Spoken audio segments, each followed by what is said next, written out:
আসসালামু আলাইকুম রহমতুল্লাহ। দেখেন কুয়েতি অবস্থা। কুয়েতে বসে বসে সারা রাত ভোর তাস খেলতেছে।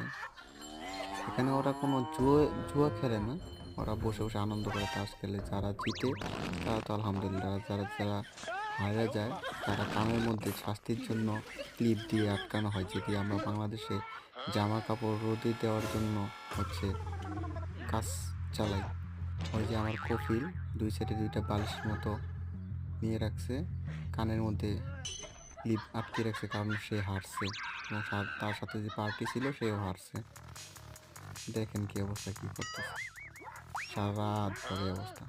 আমিও বসেছিলাম, আমাকে বলল যে আজকে একটু বেশি মানুষ আছে তো, রাগ করিস না, কিছুক্ষণ পরে গিয়ে ঘুম আসিস। ও নো প্রবলেম বললাম। দেখেন ওদের অবস্থা।